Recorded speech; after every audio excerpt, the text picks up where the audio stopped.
Break के बाद एक बार फिर से आप सभी का स्वागत है और एक बड़ा अपडेट आपको दे दें। अजमेर में एबीवीपी का प्रदर्शन देखा जा रहा है। एमडीएस यूनिवर्सिटी पर प्रदर्शन किया गया। प्रमोट करने की मांग को लेकर छात्र प्रदर्शन कर रहे हैं। एबीवीपी ने कुलपति को इसको लेकर ज्ञापन भी सौंप दिया है और तस्वीरें भी आप देख सकते हैं। तस्वीरें अजमेर से, जहां पर एबीवीपी ने प्रदर्शन किया। एमडीएस यूनिवर्सिटी पर यह प्रदर्शन किया गया।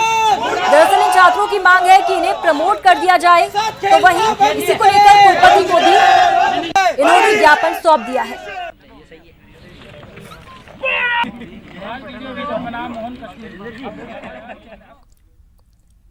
राजस्थान के सियासी घमासान में सचिन पायलट का विमान टेक ऑफ हो गया है। इसकी इमरजेंसी लैंडिंग और क्रैश लैंडिंग के बजाय इसकी सेफ लैंडिंग कैसे हो, अब इसको लेकर लोगों में चर्चा जोरों पर है। चलिए हम आपको बताते हैं कि आखिर कब सचिन पायलट के पास क्या विकल्प बचा है।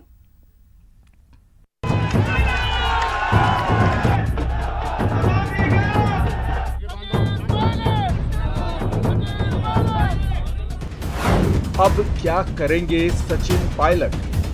इस लोकतंत्र की खूबी है कि जनादेश के सामने सबको झुकना पड़ता है। पायलट प्रोजेक्ट में अगला कदम क्या?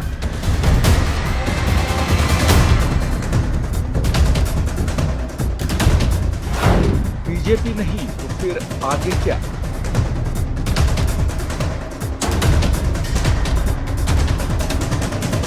सवाल यही है जो सूबे में जारी महाभारत के बीच हर किसी के जेहन में है कि आखिर अब सचिन पायलट क्या करेंगे। तो चलिए हम आपको बताते हैं वो 5 विकल्प। विकल्प नंबर 1, कांग्रेस में ही रहें सचिन पायलट। पार्टी के अंदर अपने प्रेशर ग्रुप के जरिए सम्मान हासिल करें।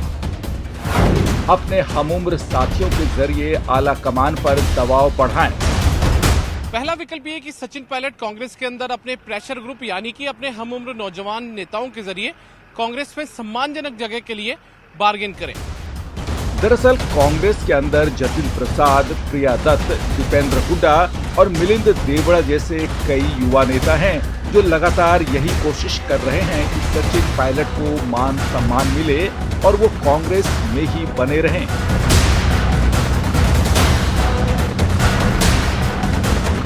इस संकट की घड़ी में उनके साथी कांग्रेस आला कमान पर दबाव डाल सकते हैं।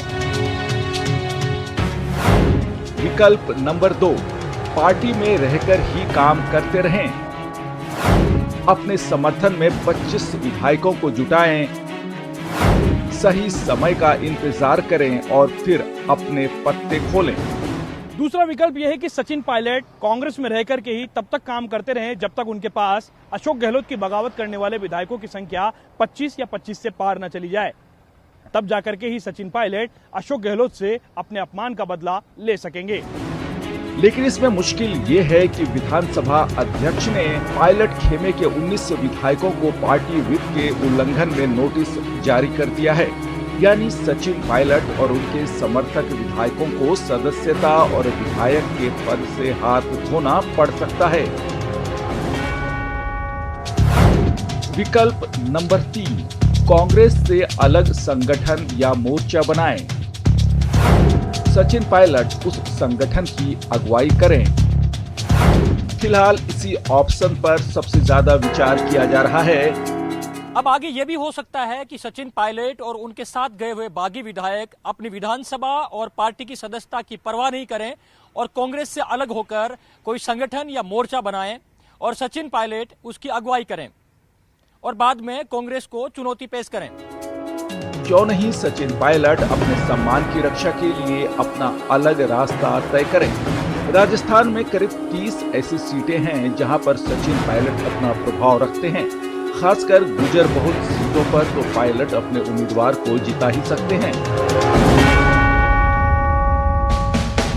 इसके अलावा मुस्लिम जनसंख्या और अनुसूचित जनजाति के मीणा सीटों पर भी वो अपने उम्मीदवार जिता सकते हैं।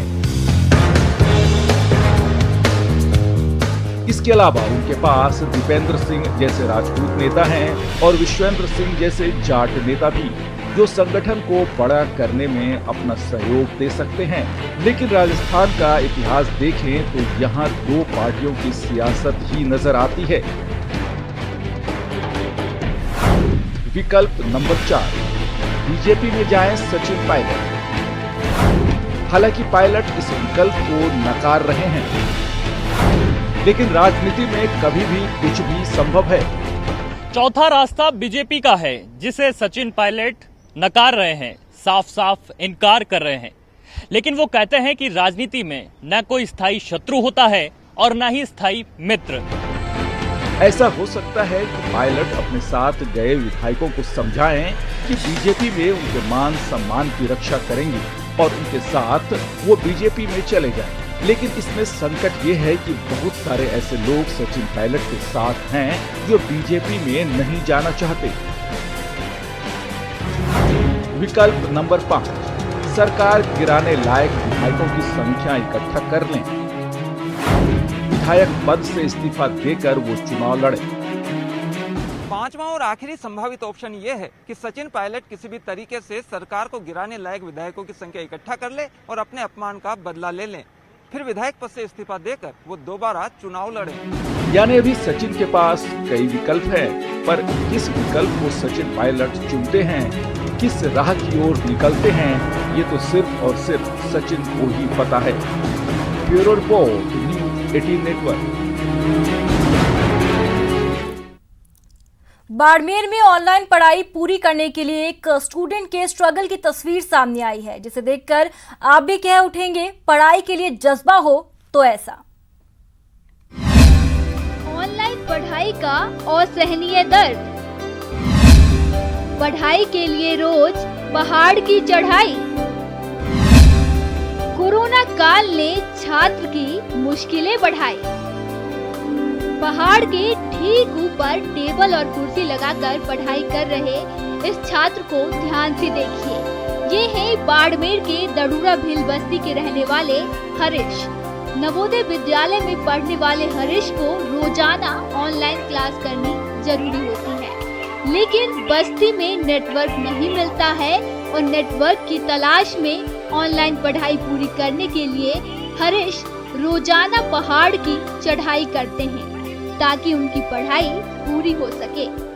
8:30 बजे यहाँ पहाड़ पर आते हैं पढ़ने के लिए और सर 1:15 तक हमारी छुट्टी हो जाती है और सर वहाँ पर घर पे बैठते सर नेटवर्क प्रॉब्लम होती है, इसलिए सर यहाँ पर आकर पढ़ना पड़ता है। सर जवाहर नवोदय विद्यालय है, जवाहर नवोदय विद्यालय पचपदरा पढ़ते हैं, कंटिन्यू चलती रहती है सर 8:30 से लेकर 1:15 तक। कोरोना काल में ऑनलाइन पढ़ाई के लिए इंटरनेट जरूरी है और इंटरनेट के लिए नेटवर्क का होना बेहद जरूरी है और नेटवर्क मिलता है पहाड़ पर। इसलिए अपने घर में बैठकर पढ़ाई की जगह हरीश पहाड़ पर बैठकर पढ़ने को मजबूर हैं। हरीश रोजाना सुबह 8 बजे से लेकर 2 बजे तक पहाड़ पर बैठकर पढ़ाई करते हैं। मेरे बच्चे का नाम हरीश कुमार है, जवाहर नवोदय विद्यालय पचपदरा में पढ़ रहा है, 7th क्लास में। स्कूल मार्च से बंद है, वो अभी ये 1.5 महीना हुआ ऑनलाइन नवोदय की पढ़ाई शुरू हुई है। ऑनलाइन हमारे यहाँ गांव में नेटवर्क की बहुत प्रॉब्लम है, तो इसलिए घर से 1.5 किलोमीटर ऊपर पहाड़ी पे ले जाके बच्चे को पढ़ाना पड़ता है। टेबल कुर्सी ले जाके ऊपर पहाड़ी पे, नेटवर्क की बहुत प्रॉब्लम चल रही है। कोरोना काल ने पढ़ाई को पूरी तरह वर्चुअल और ऑनलाइन कर दिया है। वहीं ऑनलाइन पढ़ाई के नेटवर्क पर निर्भर होने की वजह से छात्रों को कई तरह की परेशानियों का सामना करना पड़ रहा है। न्यूज़ 18 के लिए बाड़मेर से प्रेमदान देथा की रिपोर्ट। और इसी के साथ इस बुलेटिन में बस इतना ही। दीजिए इजाजत, नमस्कार।